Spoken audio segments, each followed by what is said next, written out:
Hi, I'm Chike Coleman, and that's Sanford Hess, and this is Real Reviews Rewind, the show where we talk about older films that kind of give our viewers a new perspective. And this week, considering all that's happened in our political and social climate involving guns, gun control, and in some cases, interracial relationships in terms of the racial issues between police and African American men, and inequality as it occurred during the civil rights era and beyond, I wanted to focus on two very interesting films. The first of which I have to credit Sanford with because he introduced me to it. It's a superb film called The Confederate States of America, and then after that we'll be featuring one of my favorites, To Sir with Love, starring Sidney Poitier. But first, let's talk about Confederate States of America. Sanford, you introduced me to this film, so it's only right that you kick it off. All right, well, I appreciate that.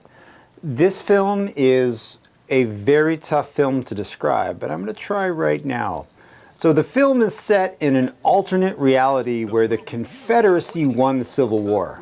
And I will admit right off the bat that I'm an American history buff. And so for me, one of the most delightful parts of this movie is this entire alternate reality that they set up, starting from the South won the Civil War, the South took over the North, annexed the North, and then it moves forward through time and there's a reconstruction of the North, followed by a period of time which mirrors U.S. history in sort of the early 20th century.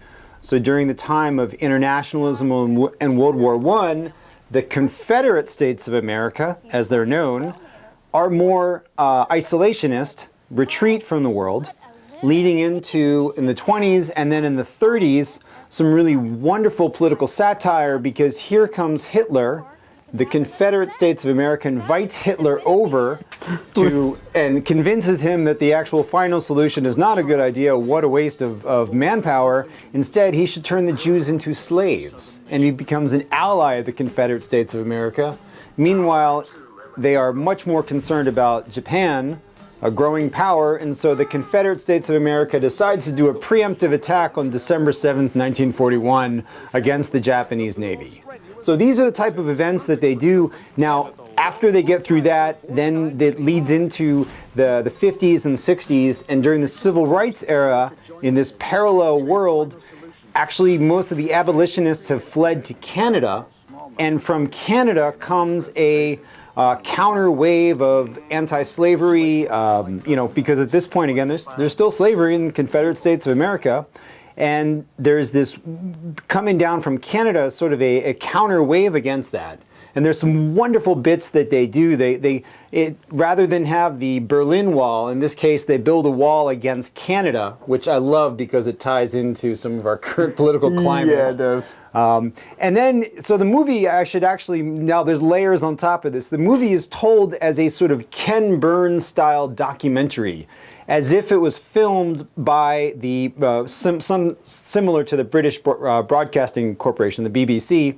So it's told as a documentary with talking heads and pictures and all kinds of, recreations of movies from the eras, which is just some fabulous stuff, leading up to then where I feel like the movie actually kind of loses rails a little bit, comes up into sort of the 80s and 90s, following a candidate who is then embroiled in a political kind of fiasco near the end of the movie.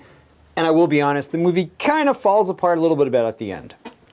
Oh, Sanford, though. Yeah. Sanford, the bit I like is the 80s and 90s bit, because they have their own basic John F. Kennedy candidate that they play with. And I find that really great. I find that really hilarious, because you hear the sound bites of what they think about this candidate and how this candidate reacts to different things that are said to him about, his methods and ideals and how crazy they think he is, but how charming he also is, how he can convince people to get on his side. Right.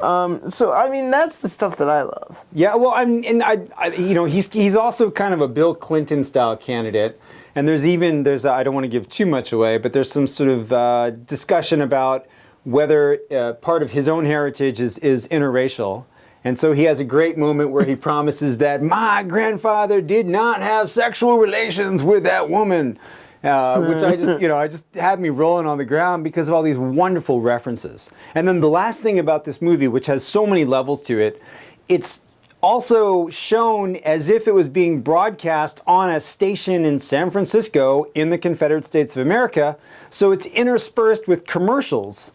And the commercials are just a thing in themselves. Yeah, I'd take an hour of the commercials. Yeah. I would take an hour of the commercials of all the little knocks and jokes at slavery still existing, and the use of language is really the reward for this film, I think. Yeah. The use of language and how they interpret particular events is what makes this film so fascinating. I know because of the idea of watching a Ken Burns film, it feels like such a slog in the idea that you would want to watch something like this, but what its real advantage is every 5 seconds, or I would say every minute or two, you will laugh because you'll be like, that's so bizarre, but that's totally how it would play out. Absolutely. And when I watched, so we, Chike and I watched this movie together last year, actually, maybe about a year or sometime during 2017. Yeah. And then I rewatched it again this week, and I watched the director's commentary, and something that really just, nailed it for me about what the director's statement was, is he says, in some ways, actually, the Confederacy did win the Civil War, not in the movie, but in real life.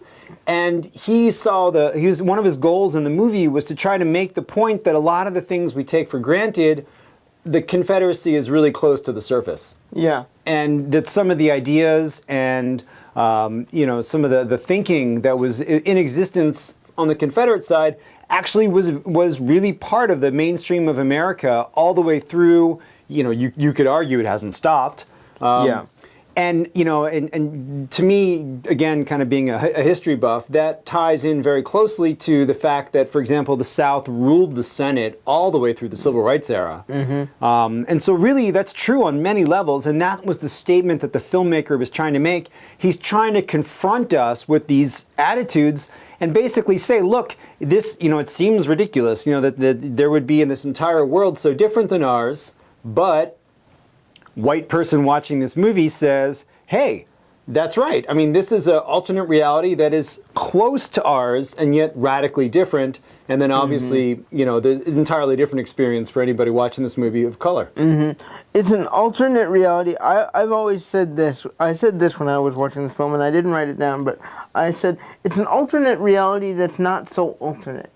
You think that these ideals or these facets of how people view certain racial groups is so far in the past, and the reality is, no, it's really not in the past.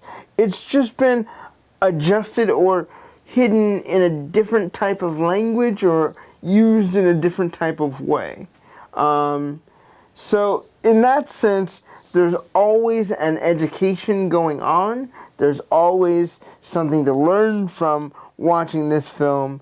I think the director did a fantastic job at basically displaying those differences and those similarities, and frankly waking myself up and maybe even waking you up to the realities of what we have to look at and deal with every single day in terms of the way the Confederacy really did kind of win the war. Well, especially, again, looking at this in terms of recent history, something like Charlottesville. Yeah. Where you have, it could have been a scene out of this movie, right? People marching with Confederate flags and the violence, and really, it is, watching this movie. This movie came out in 2005, 2006, maybe. So, it came out during the George W. Bush presidency, pre-Obama. Mm-hmm. May not have been as relevant necessarily during the Obama presidency, but here we are in this day and age. I think the movie regains a lot of relevance. Absolutely, it becomes pretty much one of the most relevant documentaries, or I can't even really call it a. Yeah. I can't even really call it a mockumentary because it's not mocking anything. Well, that's probably maybe the closest. it is. Yeah, that's maybe the genre. Okay. Yeah, it's a mockumentary that mocks what U.S. society thinks it is, and that's where its genius and brilliance lie.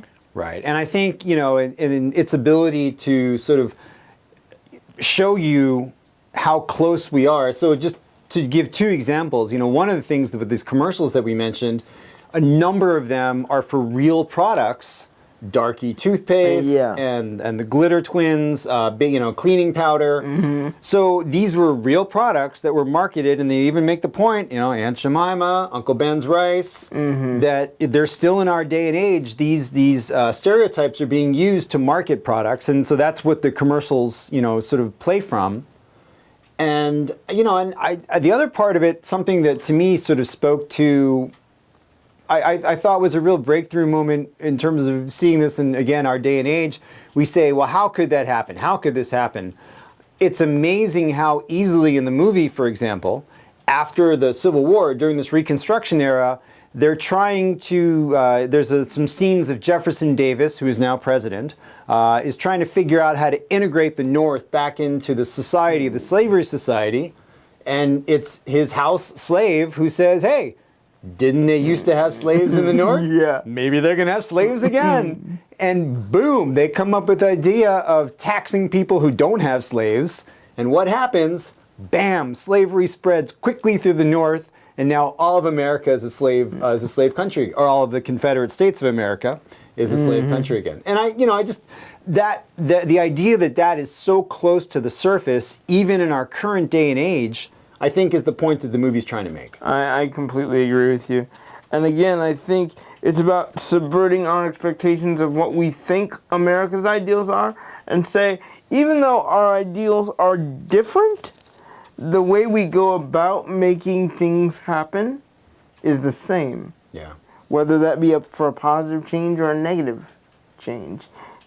Basically, the movie says it's all possible. It's all possible, and we need to learn from it. But so few people saw this film that I don't think that lesson has been taken to heart. That's true, and that was something about this movie. I did see it in a theater. It came out of IFC, the Independent Film Channel. They released some movies, had a very small theatrical release, and few and far between ever since then have I found people who have seen the movie. Although I did find somebody recently, I was talking to him about this, and I was like, oh my God, you've seen that movie? That's awesome. Yeah. So Confederate States of America, a couple more things I would say about this movie, some positives and some negatives. I mentioned in passing these sort of recreations of movies.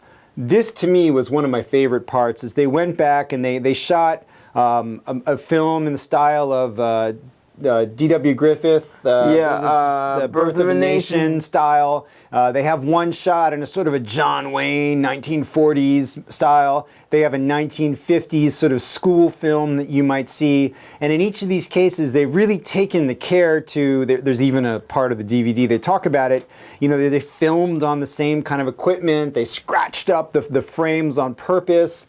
They've just done their research. And that comes through. Now, that being said, I want to give a sort of a wish on this film. I wish it was a little longer. It's 90 minutes. It's a tight runtime. Normally, I don't mind that, but I felt like they just rushed through the civil rights era. Yeah. And there could have been so much more that they could have dealt with there through the period of, they kind of go through the 60s relatively quickly, and the 70s are barely there at all. That's definitely true. Yeah. And, there is some tangential stuff they get into, like sort of a very recent, in the movie, in the sort of the 90s or so, there's a little bit of a women's rights movement.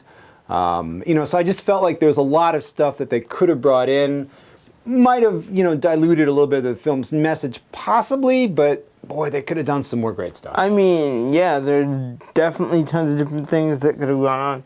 I feel like if it were to continue on past the 90s, you could do things with, somebody who from the North coming back down and being a hope and an inspiration, and then calling for a recount, and that recount being lost because guess what? The Confederate States of America have control. You could have things of that nature happening. Or you could play on the whole 9/11 Hurricane Katrina thing. Right. And how the Confederate States of America would respond to that. Right. So many different little small events, big events, they could have been played on. Even so, since it stopped in the 90s, you could have had them comment on something like, the Columbine incident and how that was responded to. Right. So, I mean, there's events everywhere that they could have touched on that they didn't. And I feel like it's a complete shame they stopped in the early 90s when there was so much more going on in terms of international relations at that time they could have played with. That's right. That's right. It's nice when you can walk out of a movie and say one of the worst things about it is that you wish there was more. Yeah, absolutely, absolutely. That's one of the great crimes of great masterpiece movies in terms of filmmaking, documentaries, or dramas or comedies. Wishing there was more. I also feel like sometimes I really appreciated 90-minute runtime. I mean, that's not a bad thing. Yeah. But you can go. There could have been 10 more minutes. So, speaking of 10 more minutes, we've got. We're halfway through. We're halfway through. There is another movie we need to talk about, and that is To Serve with Love, starring Sidney Poitier. I believe it was made in 1967. I would say about 65. that. No, it was later than 65. Yeah, it was. All right, 1967, starring Sidney Poitier. And the premise is this. Mark Thackeray, a British Guanan citizen. That's hard to say. Is a mechanical engineer, is that right? They just said engineer. I don't think they were specific. Well, let's go with engineer, who applies for a teaching post at a school. He immediately encounters British citizens who really don't like him that much. And then as he starts to teach and figure out what the kids know and don't know, he turns his class from a class about, I believe it was English. Well, it was more of I think the school is posited as sort of a dumping ground for the rebel kids, yeah. So he has a class. It's sort of, and they imply he sort of has the class just all day. Yeah. And whatever the class originally was, he kind of transforms that class into a literal class about life. Yes. How would you function in these situations? Why are your reactions this way? Why do you believe what you believe? And these students grow and change from answering those questions in their teenage way. Also, there is, and this is the only thing that really kind of made me slide on the negative, there is also a young student who I don't even know how to say this. I guess she finds Thackeray attractive? I think that's pretty clear. Yeah, I think that she's hoping for a romantic angle there, and he's just completely oblivious to it. I wouldn't say he's oblivious. I mean, he seems to be aware that it would be improper to have a relationship with her because he brings it up to somebody that she has a crush on him, and they say, well, just don't spend too much time alone with her. Yeah. And then how does the movie end without giving too much away? They dance at a school dance. Yeah. It's kind of cute. Yeah. It's kind of cute. It's kind of cute, but at the same time, a little inappropriate. Yeah. I mean, it's hard, it's hard to see these movies made, in this case, 50 years ago, through the lens of today's, of what's appropriate today. Yeah. Certain things kind of jump out at you and how different it was. I mean, little things like I noticed that, he walks into the teacher's lounge and the women stop and serve him tea. Yeah. So, roles being differently. All right, go on, I'm sorry. Yeah. For me, the thing that makes this film so impactful is the main rebel kid in the movie who not only does he not want to get with the program, he actively believes, and we don't really get this confirmed to be entirely true, but he actively believes that no one cares about him and no one cares about us rebels. The reality is Mark Thackeray shows, yeah, I do care about you guys, but there are so many different lessons you need to learn before you can enter into the real world, and here are the things that you need to watch for. Right. They try to fight him a couple of times, and he basically says, you want to be ruffians, but that's really not the way. And he goes about educating these kids. Many people would compare this film to Dangerous Minds, but this is pre-Dangerous Minds. which is ironic, as the sequel basically copies directly off of Dangerous Minds. Well, I think it's interesting to me. I had never seen this movie, I don't think I saw Dangerous Minds either. It's hard. It was a while ago, but here, Dangerous Minds is Michelle Pfeiffer is this white woman teaching in this inner city school. And here it's flipped on its head. Here's Sidney Poitier teaching a class of white ruffians, white British kids. I gotta be honest about something. I turned the subtitles on at one point so I could catch more of the dialogue because there's some thick accents in this movie. Yes, there is. But it was interesting to see that flipped on it. Now I will say this: you mentioned at the beginning some people don't like him. I found it interesting that there was not a lot of overt racism to him. There were moments that they dealt with in the film where there were comments that were made. But I think, in sort of the opening scenes and when he meets the teachers for the first time, I was impressed or surprised with the lack of, oh, you're Mark Thackeray?